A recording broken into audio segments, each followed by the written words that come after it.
On May 10, 1945, First Lieutenant Robert Klingman, 28, found himself 3,000 feet above his F4U Corsair's service ceiling at 38,000 feet over Okinawa, chasing a Japanese Kawasaki Ki-45 Nick reconnaissance plane. The air was thin enough to kill, but the stakes were higher. The Nick was photographing American fleet positions to guide the deadly kamikaze strikes that had already sunk 12 ships in the past week. Every successful reconnaissance flight meant more suicide attacks and more American sailors burning in the oil-slicked water. The Nicks had been untouchable, flying too high for interception or anti-aircraft fire, and their intelligence had already led to the sinking of 26 American ships during the Battle of Okinawa, with 368 more damaged. Klingman and 3 other Corsair pilots had launched from Kadena Airfield for combat air patrol, led by Captain Kenneth Rauser.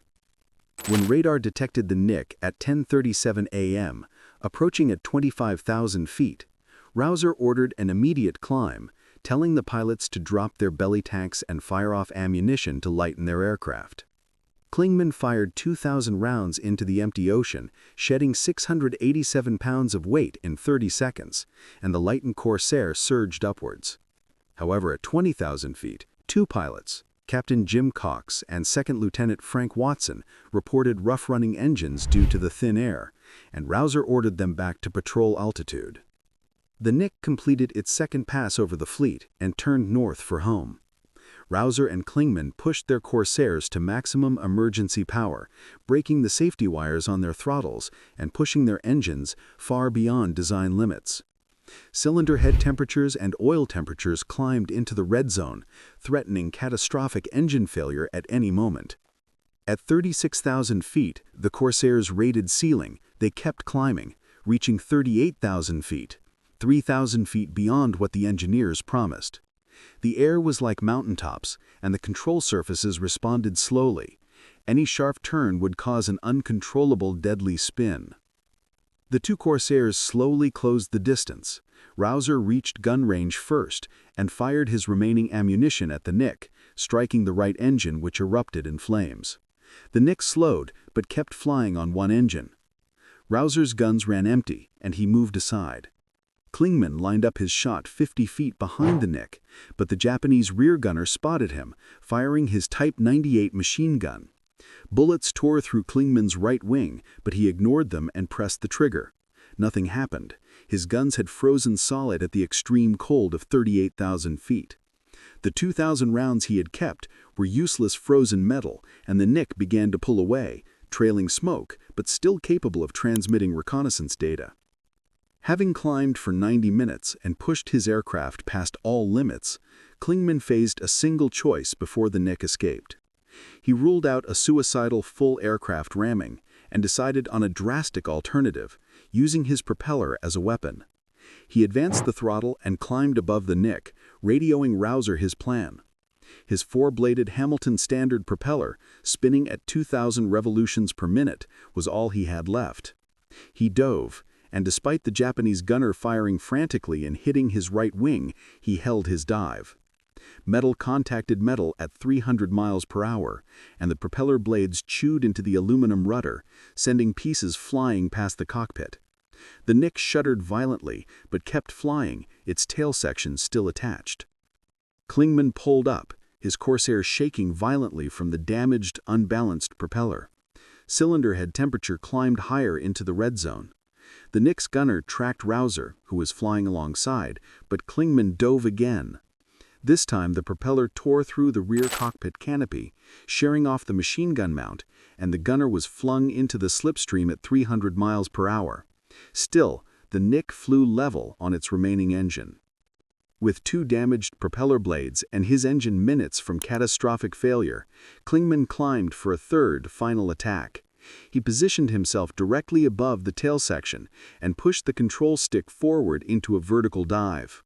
The damaged propeller struck the base of the vertical stabilizer, and with a shriek of metal, the entire tail assembly separated from the fuselage. The Nick pitched forward into an uncontrollable dive, spinning as it fell 15,000 feet toward the Pacific Ocean. No parachutes appeared. The crew went down with their reconnaissance photographs, ensuring no Kamikaze coordinators would receive intelligence from this flight. Klingman's Corsair immediately shook violently. The third impact had destroyed the propeller completely, bending two blades back to the cowling and shearing off 6 inches of a third, creating catastrophic vibration. He cut power to idle, and the vibration decreased slightly. With his engine dead and the propeller useless, he was committed to a dead stick glide. At 36,000 feet, he applied opposite rudder and carefully stabilized the aircraft, slowly recovering from the spin. Though level flight returned, the aircraft handled like it had structural damage, and the oil pressure was dropping. The Pratt & Whitney R2800 engine, operating for nearly 2 hours beyond its design limits, was on the verge of seizing. Klingman turned south toward Kadena Airfield, 70 miles away, and reduced power further to prevent complete failure, descending slowly. Rauser formed up on his wing, escorting him in silence. At 20,000 feet, the fuel gauge read nearly empty, and he knew he had maybe 20 minutes left, but the 15 minutes required to reach Kadena was without margin for error. Black smoke from burning oil trailed the engine cowling, a sign of a failed seal and imminent engine seizure. At 10,000 feet, he saw Okinawa and the 3,600-foot runway at Kadena.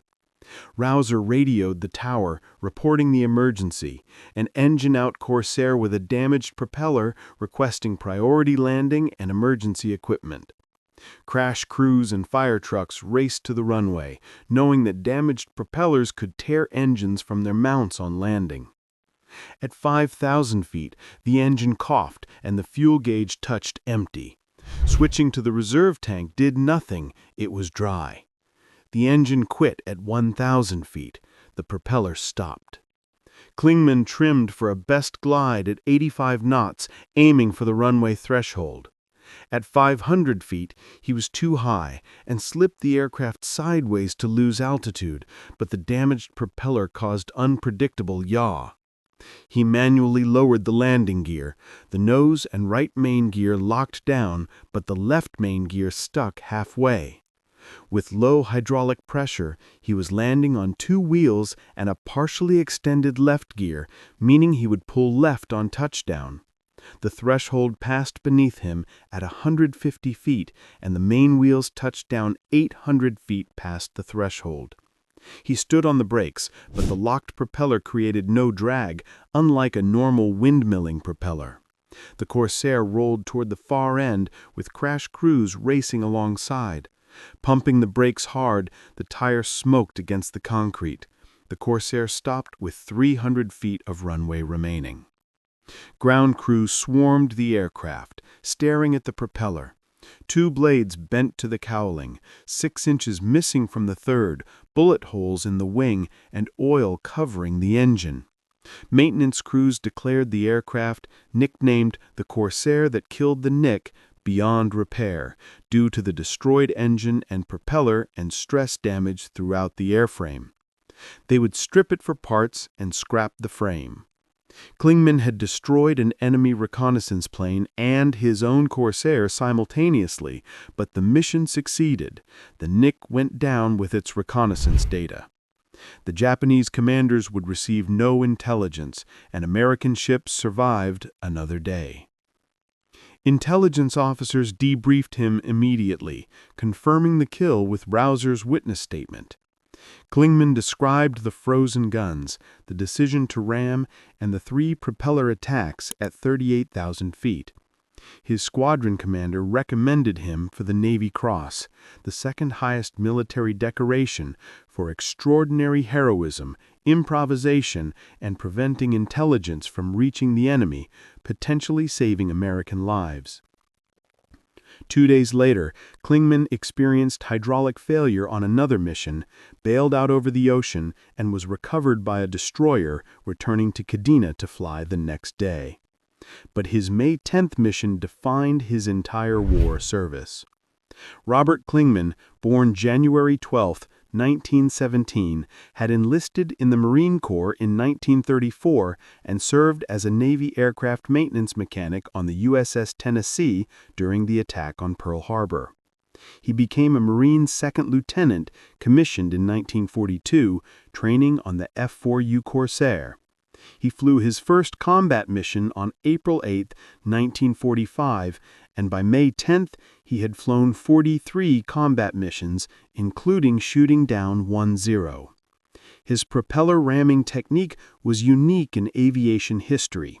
While others rammed enemy aircraft in full collisions, Klingman used his propeller as a precision instrument in 3 calculated strikes, surviving to fly home and land safely.